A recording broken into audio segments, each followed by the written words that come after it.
என்னாலே ஆகாதது உம்மாலே ஆகுமே. ஆகாதது ஒன்றுமில்லை உம்மாலே ஆகுமே. வானங்களை திறக்க உம்மாலே ஆகுமே. வறட்சியை மாற்றிட உம்மாலே ஆகுமே. வானங்களை திறக்க உம்மாலே ஆகுமே. வறட்சியை மாற்றிட உம்மாலே ஆகுமே. வாதைகளை நீக்க உம்மாலே ஆகுமே. வண்ணந்திர வழியுண்டாக்க உம்மாலே ஆகுமே. என்னாலே ஆகாதது உம்மாலே ஆகுமே. ஆகாதது ஒன்றுமில்லை உம்மாலே ஆகுமே. கண்களை திறக்க உம்மாலே ஆகுமே. முடவரை நடக்க வைக்க உம்மாலே ஆகுமே. செவிடரை கேட்க வைக்க உம்மாலே ஆகுமே. வாழ்வை மாற்றி அமைக்க உம்மாலே ஆகுமே. வாழ்வை மாற்றி அமைக்க உம்மாலே ஆகுமே. சபையை மாற்றி அமைக்க உம்மாலே ஆகுமே. உன்னாலே ஆகாதது உம்மாலே ஆகுமே. ஆகாதது ஒன்றுமில்லை உம்மாலே ஆகுமே. உம்முடைய வார்த்தைகளுக்காக நன்றி. உங்கள் பிரசன்னத்திற்காக நன்றி. உடைய மகிமையின் பிரசன்னம் எங்கள் மேலே இறங்கி இருக்கிறதற்காக நன்றி. அவனுடைய கரத்தில் ஒப்பு கொடுக்கிறேன். ஆண்டு கொள்ளுங்க, அடுத்துங்க, கூட இருங்க, மகிமைப்படுங்க, தங்கிருங்க, ஆசீர்வதிங்க. ஏசு கிறிஸ்துவின் மூலம் பிதாவே, ஆமென். அல்லேலூயா, அல்லேலூயா, அல்லேலூயா. ஆராதனை என்பது தேவனை முத்தம் செய்வது. ஆராதிக்கிற ஒவ்வொரு மனுஷனுக்குள்ளும்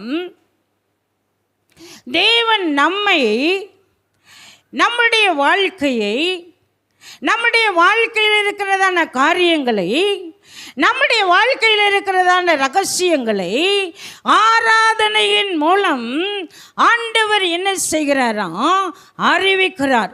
ஒவ்வொரு ஆராதனையிலையும் ஆண்டவரை முத்தம் செய்யும் போது அவர் என்ன செய்கிறாராம்? நம்முடைய வாழ்க்கையை அவர் மாற்றி அமைக்கிறார். அல்லேலூயா, அல்லேலூயா. ஆராதனை என்பது நம்மை நாமே அர்ப்பணிப்பது. அதனால தான் ஆராதனை முடிஞ்சு யாரும் வராதிங்க. ஆராதனை நடக்கும் போதே என்ன செய்யுங்க? வந்து ஆராதனையை செய்யுங்க. இதுக்கெல்லாம் ரகசியம் இருக்கு.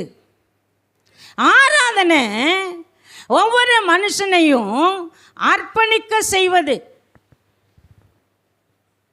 என்ன அர்ப்பணம் அப்படின்னா, நமக்குள்ளே இருக்கிற வைராக்கியம், நமக்குள்ளே இருக்கிற கோபம், நமக்குள்ளே இருக்கிற சண்டை, நமக்குள்ளே மறைஞ்சிருக்கிற சுயம், நமக்குள்ளே இல்லாத தன்மைகள் எல்லாவற்றையும் அர்ப்பணிக்கிறது தான் ஆராதனை.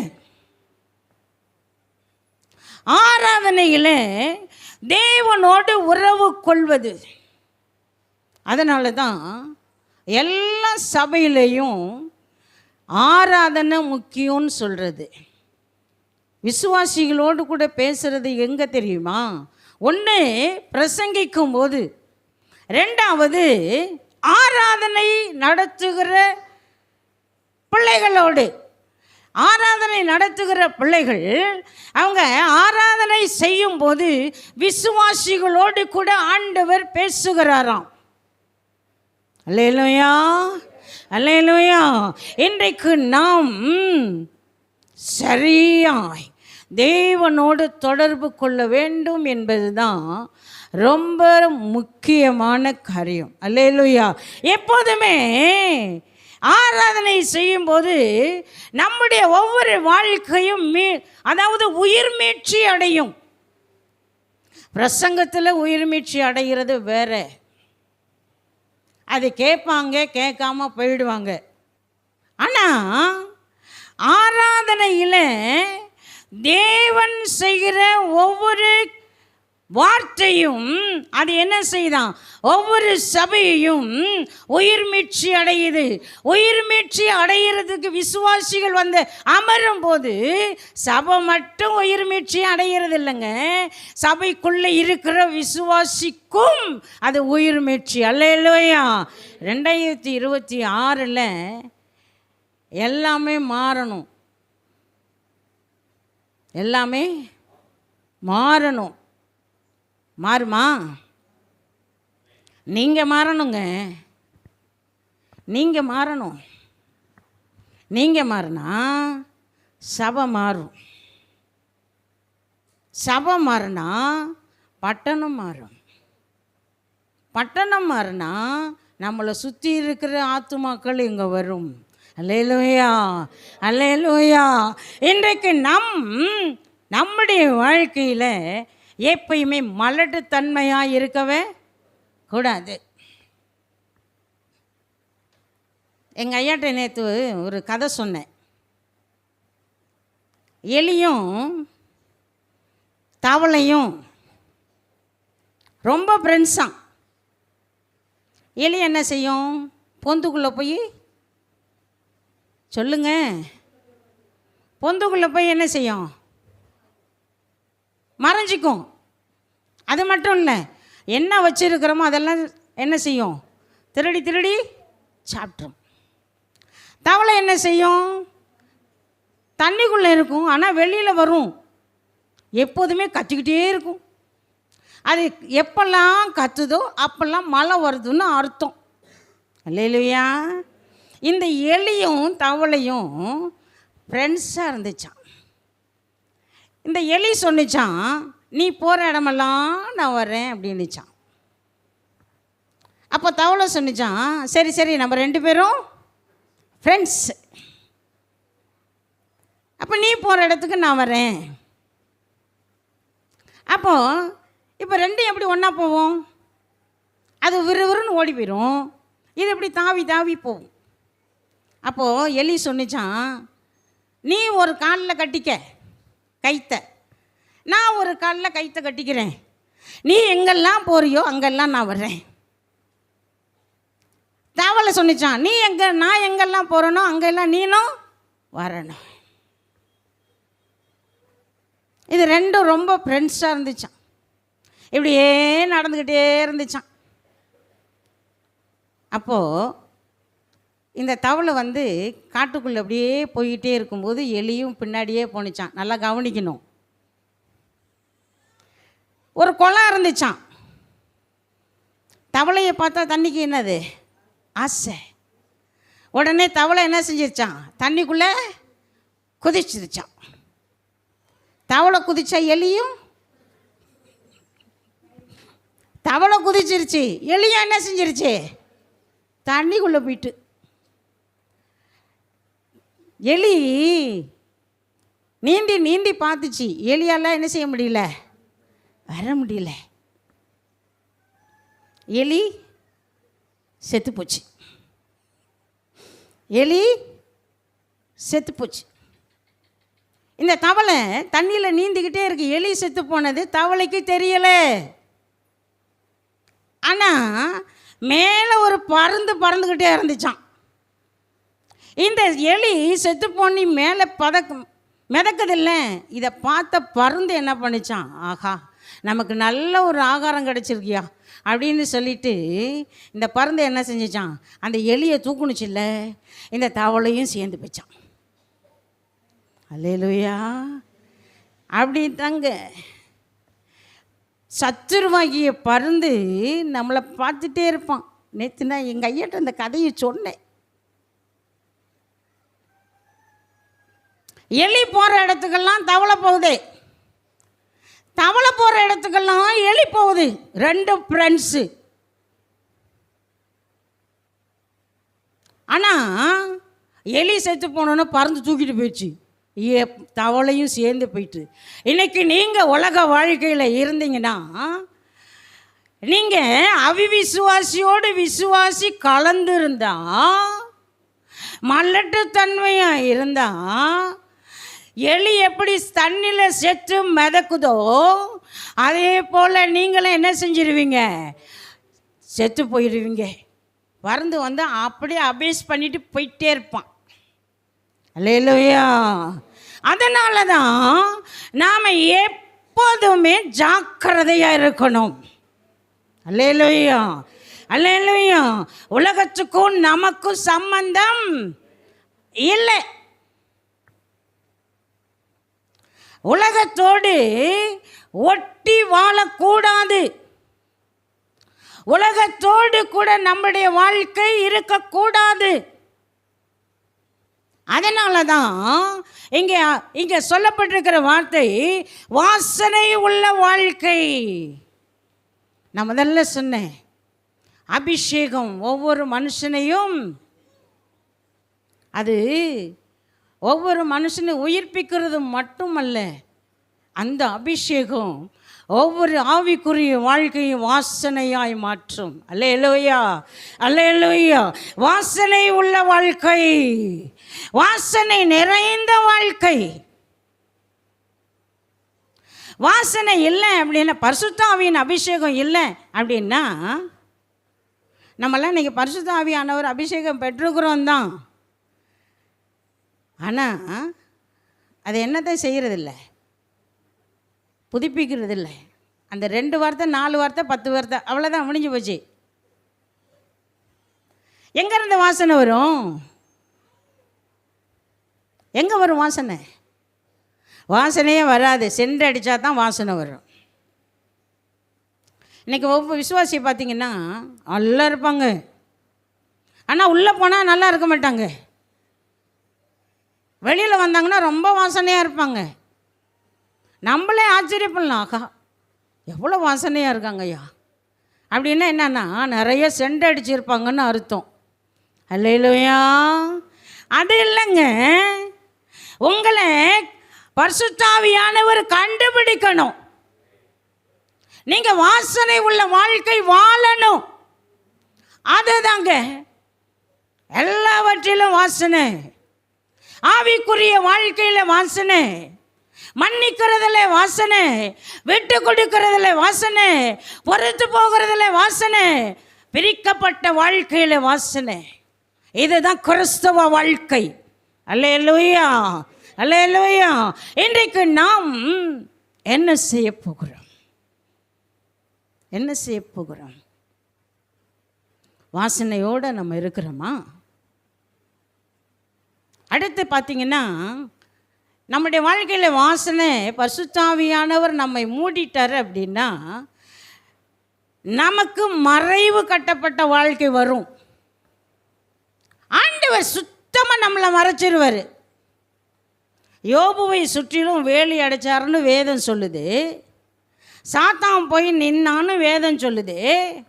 அவன் கேட்குறான், நீர் தான் யோபுவை சுற்றிலும் வேலி அடைச்சி வச்சிருக்கிறீங்களே, நான் எப்படி உள்ளே போகிறது? நீங்கள் அந்த வேலையை கொஞ்சம் எடுத்துருங்க, நான் உள்ளே போகிறேன். கர்த்தருடைய திட்டமோ தீர்மானமோ நோக்கமோ இல்லாமல் ஒரு மனுஷனுக்கும் என்ன இல்லை, பிரச்சனைங்கிறது இல்லை. ஆண்டவர் நம்மை அதிகமாக நேசிக்கிறாருன்னு சொன்னால் அவன் வாழ்க்கையில் நிறைய பிரச்சனை உருவாகும். பிசாசும் கொடுப்பான். ஏன்னா அவனுக்கு சாதகமாக நீ வாழ்ந்தீன்னா நிறைய கொடுப்பான்.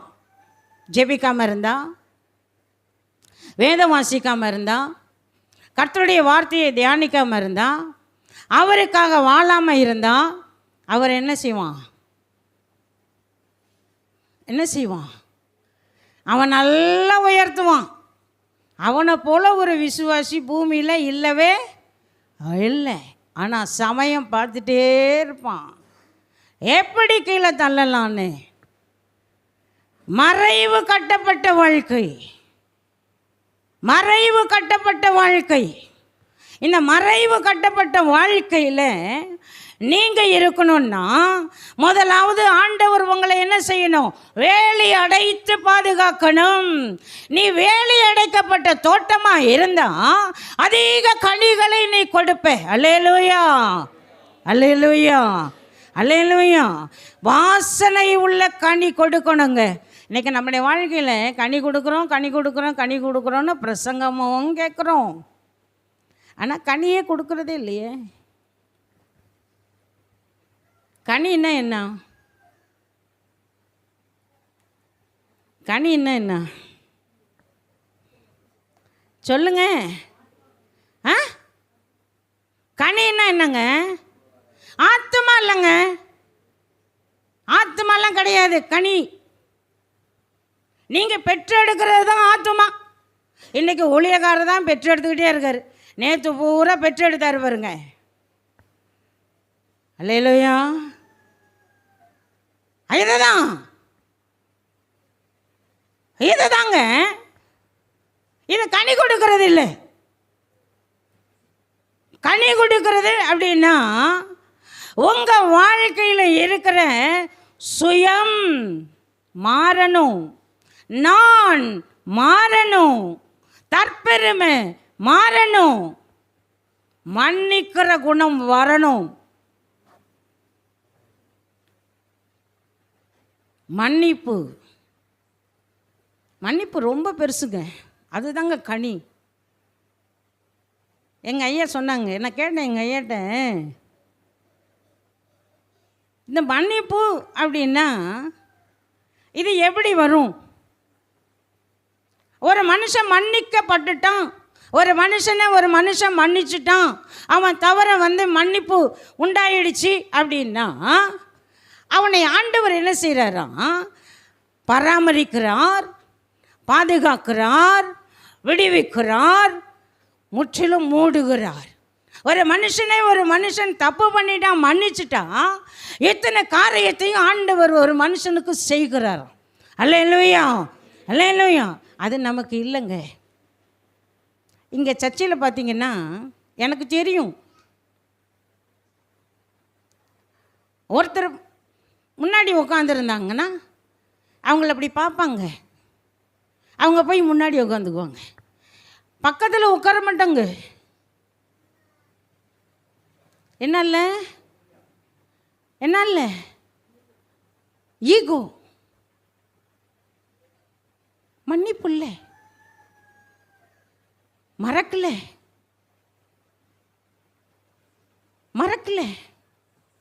இன்றைக்கு ஏன் நம்மளை ஆண்டவர் வேலி அடைக்காமல் வச்சிருக்கிறார் தெரியுமா? ஏன் ஆண்டவர் நம்மளை ஆசீர்வதிக்காமல் வச்சிருக்கிறாரு தெரியுமா? இதுதாங்க, இதுதான் கனி கொடுக்கும் வாழ்க்கை. கனி கொடுக்கிற வாழ்க்கை நம்முடைய வாழ்க்கையில் இருந்தால் நாம் என்ன செய்யலாமா? வாசிக்கலாமா? 2 கொரிந்தியர் எழுதின புஸ்தகம் 4ஆம் அதிகாரம் 7ஆம் வசனத்தில், இந்த மகத்துவமான வல்லமை எங்களால் உண்டாயிராமல் தேவனால் உண்டாயிருக்கிறது என்று விளங்கும்படி இந்த பொக்கிஷத்தை மண்பாண்டங்களில் பெற்றிருக்கிறோம். இந்த மண்பாண்டங்களிலே நாம் பெற்றிருக்கிறோம். நாங்கள் எப்பக்கத்திலும் நெருக்கப்பட்டும் ஒடுங்கி போகிறதில்லை, கலக்கம் அடைந்தும் மனமுறிவு அடைவதில்லை, துன்பப்படுத்தப்பட்டும் கைவிடப்படுகிறதில்லை, கீழே தள்ளப்பட்டும் மடிந்து போகிறதில்லை, கர்த்தராகிய இயேசுவினுடைய ஜீவனும் எங்கள் சரீரத்திலே விளங்கும்படிக்கு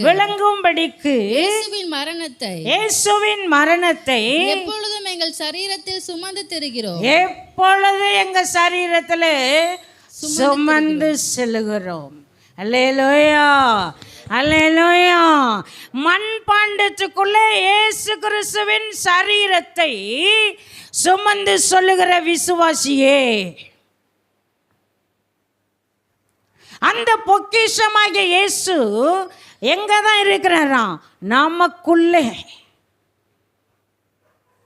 நம்முடைய மண்பாண்டத்துக்குள்ளே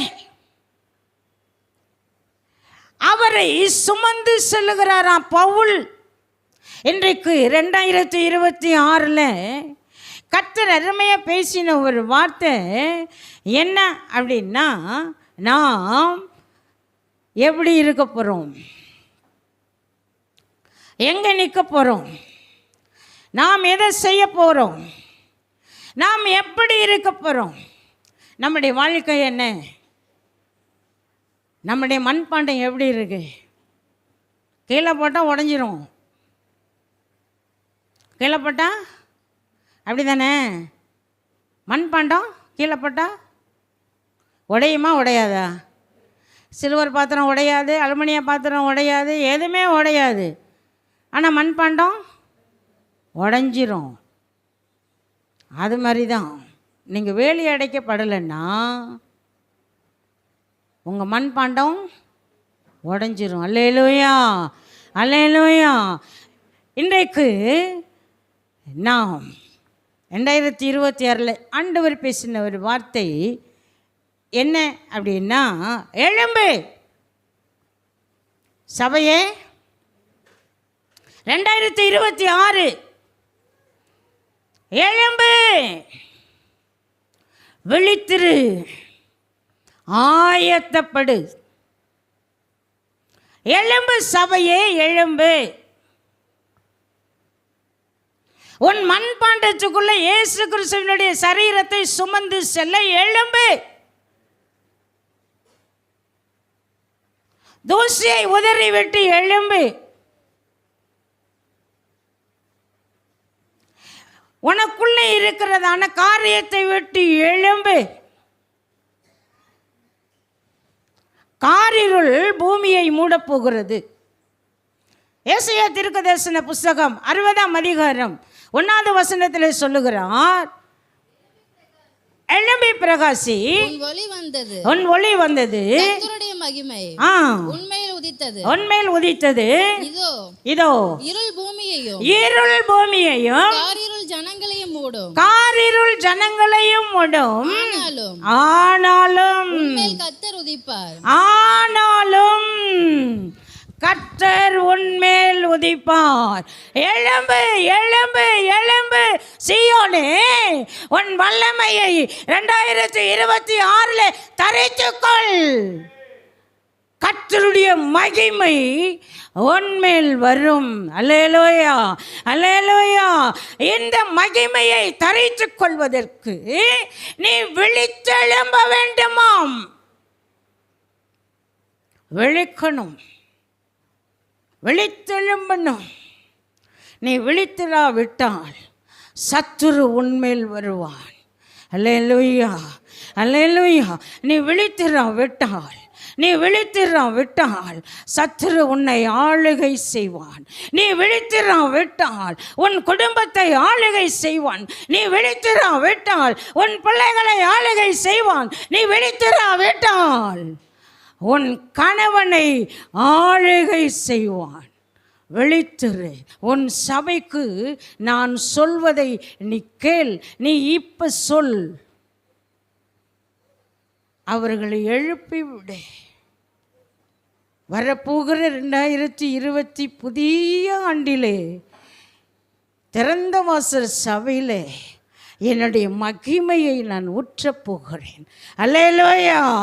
இப்பயே விழித்தெழும்பி ஆயத்தமாக வேண்டும் என்று ஆண்டவர் பேசினார்.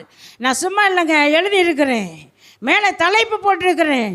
எழும்பு, விழித்திரு, ஆயத்தமாக.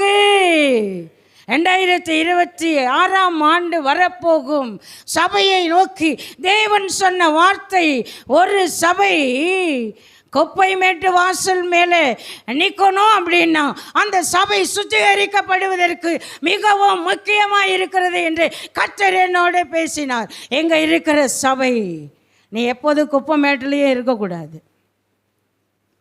நீ எங்கே தான் இருக்கணும்? நீ எங்கே தான் இருக்கணும்? தரிசனத்துக்குள்ளே, தரிசனத்துக்குள்ளே, பரிசுத்த ஆவியின் தரிசனத்துக்குள்ளே, ஒளிமுக வாசலுக்குள்ளே நிற்க வேண்டியது அவசியமாக இருக்கு. விழித்திரு. உன் மண்பாண்டத்தில் இயேசு கிறிஸ்துவின் சரீரத்தை சுமப்பதற்கு நீ ஆயத்தமாக இருக்கியா? வரப்போகிற 26ஆம் ஆண்டுக்கு நீ ஆயத்தமாக இருக்கியா? சபைகளை சுத்திகரிப்பதற்கு நீ ஆயத்தமாக இருக்கியா? ஆத்துமாக்களை சேர்ப்பதற்கு நீ ஆயத்தமாக இருக்கியா? உன்னோடு கூட தேவன் பேசுவதற்கு நீ ஆயத்தமாக இருக்கியா? இந்த சபையை உங்களை கொண்டு, விசுவாசிகளை கொண்டு செய்வதற்கு தேவன் ஆயத்தமாக இருக்கிறார். நீ ஆயத்தமாக இருக்கியா? அல்லேலூயா, அல்லேலூயா. ஆண்டவராலே ஆகாத காரியம் ஒன்றுமே இல்லை. எல்லாம் அவரால் முடியும்.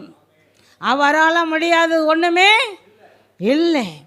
ஆண்டவர் அவர் இந்த சபையின் மேலே வைத்திருக்கிற நோக்கத்தையும் அபிஷேகத்தையும் ஆண்டவர் இன்னும் பெருக்கணும்னு விரும்புகிறார். அல்லேலூயா, அல்லேலூயா. இந்த அபிஷேகத்தை தூண்டிவிட ஆண்டவர் விரும்புகிறார். இந்த சபையின் மீது ஆண்டவர் மகிமையை ஊற்றிவிட விரும்புகிறார். இன்றைக்கு நீ என்ன செய்ய போகிறாய்? இன்றைக்கு நீ என்ன செய்ய போகிறாய்? மணவாட்டியே, சபையே, ஆயத்தமாக இருக்கியா? உனக்குள்ளே இருக்கிறத பற்றி கொண்டு தேவனுக்காக நிற்க ஆயத்தமாக இருக்கியா? உன் மதில்கள் எப்போதும் ஆண்டவருக்கு முன்பாக இருப்பதற்கு ஆயத்தமாக இருக்கியா? இன்றைக்கு நமக்கு நிறைய மதில்கள் இருக்கு. அந்த மதிலை தாண்டி வெளியே வரவே முடியலை. ஆனால் நம்முடைய அபிஷேகத்துக்குள்ளே வர மதில் இருக்கிறது. அந்த மதிலை தேவன் கட்டி எழுப்புவதற்கு விரும்புகிறார் என்பதை இந்த சபைக்கு பரிசுத்த ஆவியானவர் அறிவிக்க விரும்புகிறார். அல்லேலூயா, அல்லேலூயா. இன்றைக்கு நாம் எங்கே நிற்கிறோம்? நாம் எங்கே நிற்கிறோம்? நாம் எந்த இடத்துல நிற்கிறோம்? நாம் என்ன செய்ய போகிறோம்? நாம் என்ன செய்ய போகிறோம்? ஆவியில் சுத்திகரிக்கும், சரீரத்தில் ஒரு சுத்திகரிப்பு, கைகளிலே ஒரு சுத்திகரிப்பு, கால்களிலே ஒரு சுத்திகரிப்பு, மனசாட்சியிலே ஒரு சுத்திகரிப்பு இன்றைக்கு நமக்கு தேவை. அல்லேலூயா, அல்லேலூயா. நாம் எப்போதும் குப்பமேட்டு வாசல்லே நிற்கக்கூடாது. குப்பையை கிளறிக்கிட்டே இருக்கக்கூடாது. நமக்குள்ளே இருக்கிற குப்பையை என்ன செஞ்சிடணும்? சுத்தம் பண்ணணும். 2026க்குள்ளே நாம் பிரவேசிக்கிறதற்கு முன்பே நம்மை சுத்திகரிக்கணும். ஆத்துமாவிலே ஒரு சுத்திகரிப்பு, இருதயத்திலே ஒரு சுத்திகரிப்பு, ஆவியிலே ஒரு சுத்திகரிப்பு, மனசாட்சியிலே ஒரு சுத்திகரிப்பு. இன்றைக்கு நமக்கு நம்முடைய வாழ்க்கை கெடுவதெல்லாம் காரணம் என்ன தெரியுமா? நம்முடைய மனசாட்சி. நம்மை வேறு வழிக்கு கொண்டு போகிறது என்ன தெரியுமா? மனசாட்சி. மனசாட்சியில் ஒரு சுத்திகரிப்பு நமக்கு தேவை. இந்த சுத்திகரிப்பு நம்முடைய வாழ்க்கையில் வந்துருச்சு அப்படின்னா நாம் தரிசனத்தை பார்க்க முடியும். தரிசனம் இல்லாமல் சபையை என்ன செய்ய முடியாது? நடத்த முடியாது. விசுவாசிக்கு தரிசனம் தேவை. விசுவாசி எங்கே நிற்குதோ அங்கே தரிசனம் தேவை. உலகத்தில் நிற்கிற விசுவாசிக்கு தரிசனம் தேவை. தரிசனம் இல்லாமல் சபையை என்ன செய்ய முடியாது? எழுப்பவே. அப்போ ஒவ்வொரு விசுவாசிக்கு என்னத்தான் வேணும்? அவங்க எங்கே தான் நிற்கணும்? ஒளிமுக வாசலிலே 127ஆம் சங்கீதத்தில் தாவீது எழுதியிருக்கிறார். வாசிங்க, 127ஆம் சங்கீதம் 7வது வசனம். அவைகளால் தன் அம்பார துணியை நிரப்பின புருஷன் பாக்கியவான், அவர்கள் நாணமடையாமல் ஒளிமுக வாசலில் சத்துருக்களோடு பேசுவார்கள். ஒளிமுக வாசலில் சத்துருக்களோடு பேசுவார்கள். ஒளிமுக வாசலில் சத்துருக்களோடு பேசுவார்கள். அப்போ ஒளிமுக வாசலிலே ஒரு விசுவாசி நிற்பாரானால் அவன் எங்கே தான், யாரோட தான் பேசுவானா? சத்துருக்களோடு. நமக்கு விரோதமாக எழும்பி என்ன முடியாது, வர முடியாது. அப்போ ஒளிமுக வாசல் என்பது தரிசனம். ஒரு விசுவாசிக்கு தரிசனம் இருக்கும். ஆனால் நிறைய வார்த்தை இருக்குது, மணியாச்சு. தாவீதுக்குள்ள ஒரு தரிசனம் இருந்தது, யோசுவாவுக்குள்ளே ஒரு தரிசனம் இருந்தது, பவுலுக்குள்ளே ஒரு தரிசனம் இருந்தது, நமக்குள்ளே ஒரு தரிசனம் சாலமோனுக்கு இருந்துச்சுங்க. ஆனால் அந்த தரிசனத்தை அவன் பின்பற்றவே இல்லை. இப்படி நமக்குள்ள தரிசனம் வருது, ஆனால் அந்த தரிசனத்தை நாம் பயன்படுத்த நம்மளால் முடியல. இன்றைக்கு நம்முடைய கிறிஸ்துவ வாழ்க்கை நம்ம சோதித்து பார்க்கலாம். எங்கே இருக்கிறேன் நான்? ரட்சிக்கப்பட்டு இத்தனை வருஷம் ஆச்சு. இந்த ரட்சிக்கப்பட்டு இத்தனை வருஷத்தில் நான் எங்கே இருக்கிறேன்? நான் யோசிப்பேன், நான் சிந்திப்பேன். நான் ரட்சிக்கப்பட்டு 45 வருஷம் ஆச்சு. நான் எதை விட்டு பின் வாங்கியிருக்கிறேன் ஆண்டவரே? நான் எதுலேருந்து தவறி போயிருக்கிறேன்? ஜெபிக்கிறதுல தவறுனா, வேதம் வாசிக்கிறதுல தவறி இருக்கேனா, மற்றவர்களை மன்னிக்கிறதுல தவறி இருக்கேனா, நல்ல காரியத்தை கொடுக்கறதுல தவறி இருக்கேனா? நான் எங்கே தவறி இருக்கிறேன் சொல்லுங்க அப்படின்னு ஆண்டவர்கிட்ட கேட்பேன். நீங்கள் கேட்கணும். அதுதான் சுத்திகரிப்பு. அல்லேலூயா, அல்லேலூயா. இன்றைக்கு நம்முடைய வாழ்க்கையில் நாம் எங்கே இருக்கிறோம்?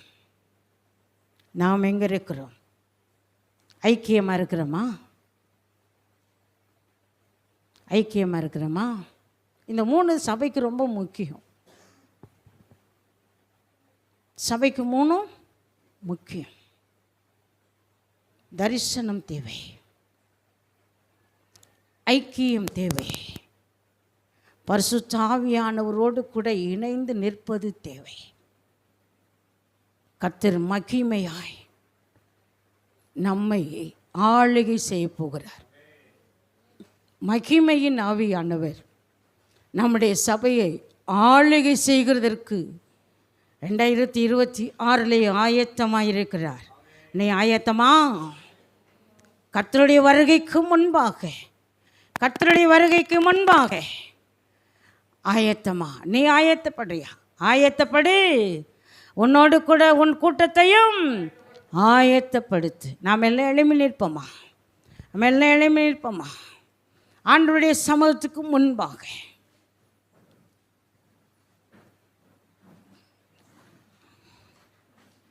மண்பாண்டமாகிய சரீரத்துக்குள்ளே ஆண்டவராகிய இயேசு வந்தார்னா நாம் எப்படி சுமந்து செல்ல போகிறோம்? நாம் எங்கே இருக்கிறோம்? நாம் எப்படி ஆயத்தப்பட போகிறோம்? நாம் எந்த சூழ்நிலையில் இருக்கிறோம்? கர்த்தர் நம்முடைய வாழ்க்கையை எதிர்பார்க்கிறார். கர்த்தர் நம்முடைய காரியத்தை எதிர்பார்க்கிறார். கர்த்தர் நம்முடைய காரியங்களை எதிர்பார்க்கிறார். அவர் வருகிறார், பூமியை நியாயத்திற்கு வருகிறார். ஜனங்களை நிதானத்தோடும் சத்தியத்தோடும் அவர் நியாயத்திற்கு வருகிறார். சபையே ஆயத்தமா? உலர்ந்த எலும்புகள் உயிரடைய வேண்டாமா? உலர்ந்து போயிருக்கிற எலும்பு, செத்து போயிருக்கிற எலும்பு, உயிரில்லாத எலும்பு 2026 உயிரடைய வேண்டாமா? சபையே ஆயத்தப்படு என்று கர்த்தர் சொல்லிக் கொண்டே இருக்கிறார். அவர் மகிமையாய் அவர் வரப்போ நம்ம எல்லாம் கரத்தை உயர்த்தி, ஆண்டவரே எனக்கு என் வாழ்க்கையில் ஒரு சுத்திகரிப்பு தேவை. நான் எப்போதும் குப்பமேட்டு வாசலில் நிற்கவே கூடாது. ஆண்டவரே எனக்குள்ளதை நீர் எடுத்து போடு,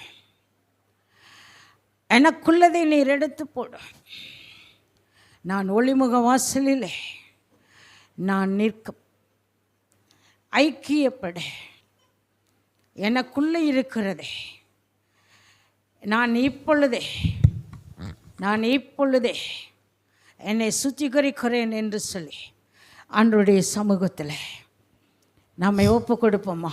என்னை ஒப்பு கொடுக்கிறேன், என்னை ஒப்பு கொடுக்கிறேன். Mighty father, mighty father, mighty father. நான் எதிலெல்லாம் நான் ஆண்டவரை கனி கொடுக்கறதில்ல. ஆண்டவரே என்னை ஆண்டவர் பக்குவப்படுத்துங்க. நான் ஆண்டவரை அந்நியர்களோடு நான் சகவாசம் வைக்காதபடி தேவனுடைய சமூகத்தை நாடுகிறவனாய் எங்களை மாற்றுவீராக. ஒரு அபாலதரிமன சந்தரபாபாபா ஒரு அபாலியா துரபனா. எல்லாரும் துதிக்கலாமா? எல்லாரும் துதிக்கலாம், எல்லாரும் துதிக்கலாம். பரிசுத்த ஆவியானவர் எங்க உண்டு அங்க விடுதலை.